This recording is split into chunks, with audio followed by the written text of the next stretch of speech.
I've been briefed on it. I don't want to say too much because it isn't like if you build it, they will come, because I wouldn't recommend to the NBA owners that they consider expansion. Right. So you have to have an available team, and that involves sort of what's going on in individual cities, and I'd rather not be engaged in that. But I'm always encouraging of cities that can put plans together for arenas. David Stern, NBA.com, NBA TV with David Aldrich talking about Seattle. Been briefed on it. It's not if you build it, they will come. Wouldn't recommend expansion. I don't think anybody believes expansion will happen in the NBA. In fact, I think any of us, as we sit here today with our arena proposal roundtable, Brian Robinson, our Thiel, Jason Reid, Adam Brown from Sonicsgate, Eddie Francis from KUBE 93 down the hall. I don't think any of us believe as NBA and sports fans that the game would be better if we expanded by two teams, correct? I mean, it's hard enough to watch at times right now, isn't it? Don't just cringe every time you hear David Stern. Oh. Every time I hear his voice, a little piece of me balls up my fist and just, Eddie, honestly, the texts come in today at 49451. It's people are going to have a really hard time. I mean, look, if a team comes here, I know when Steve Kelly wrote the, forgive David Stern, people freaked out. Forgiving is one thing, but getting past it, at some point you do have to get past it. I mean, because it's David Stern isn't going to be who we're watching play games on a nightly basis. This is true. But you're right, because people say the same thing. Don't ever play his voice again, and on and on and on. I mean, it makes my blood boil every time I hear his voice. I just can't forget that, and it's just a lot of the stuff that he spewed to us just ended up not being true. So he sounds like a liar every time I hear him. Do you believe, Brian, that he says if you build it, they won't necessarily come. If we build it, will they come? And what has to happen first? I absolutely believe that the league wants to be in this market. I absolutely believe that the egos involved will never allow them or anybody else to admit it, and therefore it's a waste of time to ask for an apology. It's not going to happen.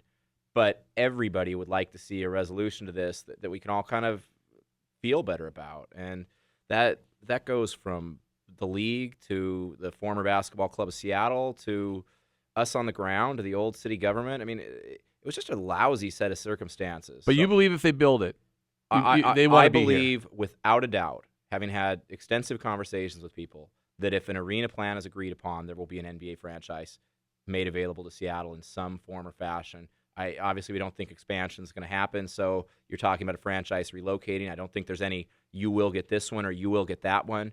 Right now, we're all looking at Sacramento. Sacramento is going to make a decision in the next 2 weeks, right? And they're going to be available. So the timeline says they're the one we're going to look at.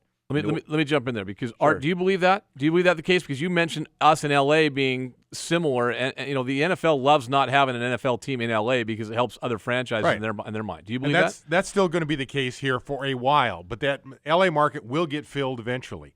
But it's going to be to the highest and best use of the NFL, not to the football fans of LA. Just like whatever is going to happen in Seattle, and I think there will be a team here eventually. It's going to be because it helps fix or arrange things the way the NBA wants it done somewhere with a weak sister, a crippled franchise somewhere else. And something that gets forgotten in this whole thing is the lockout and the resulting collective bargaining agreement.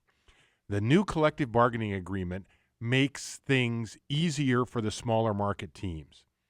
And that's a big deal that the Maloofs wanted and that everybody – Paul Allen, Mr. Small Market in Portland, wanted this. And they got a better deal. To the point where he went to one of the CBA meetings and he never goes to those meetings. Right. And so this is a really big deal that's, I think, lightly understood simply because we don't understand the internal dynamics of a sports team. But the small markets now have a fighting chance. And one of the reasons I've never believed Sacramento – was a logical or likely candidate is because it's a one-horse town, and if the Kings fail there, that means they've got a dead horse.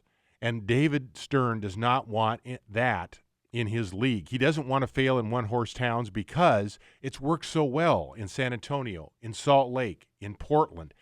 That's where the league is going to succeed, has the best chance to succeed, is in towns where they're not competing with the NFL and the NBA. Seattle is still attractive. I agree with Brian that there's a reason for them to be in the 13th largest market. But things were going downhill before Clay Bennett ever showed up here in terms of the financial support. Where it started was 1999 with the lockout and losing all the money that came from the suites that retired the construction debt. And it kept sliding and sliding, and there are a lot of reasons for that. I'm not saying there's one party or one fault here, but the fact was that the NBA was in bad shape financially with Key Arena, and it made it easy for Clay Bennett to hijack the team out of here with Howard Schultz. It was pretty easy to see where the money went in 1999 and where the attendance went. It went down to SoDo, down to Safeco Field when they opened. I mean, it's the public money you're talking about. Yeah, and some of the corporate money as well. I mean, it's when the suites went down there. Puck, Right. what do you have? Well, I guess just two things. One would be a comment. I mean, how much is it comparable? I understand the comparison to the NFL, but how many NFL teams, even though there are attendance issues in some places, Jacksonville for one, Cincinnati, there's no team losing money. Right. In the NFL. But they're not making as much as the other guys in San Diego, Jacksonville, and that's a not big making deal. as much, but still making a profit. And I guess the question would be to everyone, maybe Brian can answer this the best, that what comes first in terms of an arena? If the city and the council gives them the go-ahead, yes, we approve it, you can go ahead and build it, how long? Does he wait? Does he start building even though he doesn't have a team ready to come? Or does he need approval first from the NBA that a team is coming, and then you start putting the shovel in the ground? Under no circumstances would the city or the ownership group start construction without commitment of a team. Now, what they can get is an agreement on terms and principles that's approved by city council. And that's why it's so important that we contact city council and let them know that we want to see this.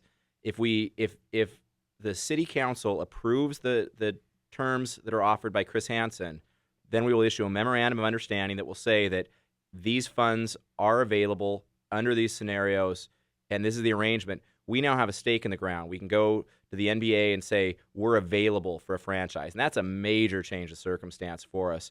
But at that point, you'd be talking about a kind of a new window opening up where if it's the Sacramento Kings, the New Orleans Hornets, or a franchise is available immediately, it's really easy. But if not, you got a 2 to 3 year window before it comes stale, where we have a plan. Any franchise that wants to look at us can look at that plan, and we're available. Eddie? All right, now I'm a conspiracy theorist, so let me know if I'm crazy for this. I feel like these are a lot of smart people with a lot of money, and I don't think they will go public. I don't think that Chris Hansen will put up $300 million unless he knew something behind the scenes that maybe him, David Stern, Dow Constantine, all these people behind the scenes might know something. They're not giving us information. When we went to the press conference last week, they kept asking a question, did Seattle have a team? Which comes first, blah, blah, blah. And they kept reiterating to us, we will not break ground until we have a team, and we will not have a team until we break ground. Why would you go public with that information if you didn't know anything and you're just kind of putting it out there? Am I crazy for that? Well, $290 million is a hell of a magnet to draw a lot of interest by the city. The city cannot avoid investing their time and resources in developing this idea because it's $290 million of private money. That's more than the Mariners put into Safeco. It's more than Paul Allen put into the football stadium and the exhibition center. So they have to do it. To be neglectful would be malfeasance of office. They have to do this. So was this the first step then? Along the lines of, I think a lot of people, and Eddie, I think a lot of people think the same thing. It's like, well, there has to be more to the story. Or was this just the start of the process, the official start of the process to do something? I think it was a little bit of both. I think there's a lot of faith here. Chris Hansen is a big basketball fan and really wants to make something happen for this community. And I think that these guys, they definitely know more than they're telling us, Eddie. I don't think you're wrong with that. But I don't know if they have any promises or any straight plan. I think that it came to a point where the deal was, we're going to approach the city, we're going to recommend a plan that has $500 million worth of construction jobs. Well, and then it was, well, we're going to all throw this out there because we have confidence that we have $500 million worth of construction jobs, cooperation at a city and county level, and the number 13 media market that we can go out and make this happen. And let's be honest, nothing was going to happen until the process began to get land. This is the first tangible bit of evidence that we're on the track or on a path to start getting an arena built. Jason, what do you have? Well, if you remember back in 2008 when we didn't go to the Board of Governors meeting, when Oklahoma made their huge presentation and they said, okay, the Ford Center is ready, the Board of Governors voted, and Seattle didn't have representation in that room because we didn't have a plan. And for this last 4 years, we haven't had a plan. The difference now is there is a concrete plan, and if everything happens like Brian said, with the city council saying that this is good, if you guys can guarantee as a team, you heard that Chris Hansen's going to go back to that Board of Governors meeting in April, and we're going to have a presentation as a city in front of all of the NBA Board of Governors who make the decisions for where teams move. So even if Sacramento and New Orleans fall through and other things go, Chris Hansen's going to have a spot in that room. And every one of those owners that's struggling or whatever is going to have an opportunity to say, oh, Seattle might be the market where I might want to move my team. Adam? Yeah, and just like it was important for us to show that there are still fans here, it's important for the city and the business leaders to show that there is support at that level as well. Whereas, 5-6 years ago, there was a combative relationship between the league and our political officials. Now this is the first step to heal that great point, and show that we do have interest in making this work on all levels. Brian fans, had the key community, phrase. and business. Stake in the ground. Yep. That's what this is. And I think what you said, too, before an acrimonious relationship between government and the NBA, and now obviously that's not the case. Dal Constantine and Mike McGinn obviously have a lot different thought process and hopefully will begin a much better relationship with the NBA. Hate on David Stern all we want, and he still holds the key to the kingdom, man, and that's the bottom line. Yes. With Arena Solution, one of the things we've been talking about the last 6 months is that getting an arena plan is great, but we have to answer the question of want. Right. It's silly to go through and say, we hope we get an NBA team, but Seattle doesn't want it because they're mad. Seattle doesn't want it. So answering the question of want. This pretty conclusively answers the question. This region wants it. All right, coming up next, Chris Van Dyke, the other side of the story, or is he on the other side still? We'll find out. Citizens for More Important Things, Chris Van Dyke, that guy, joins us next.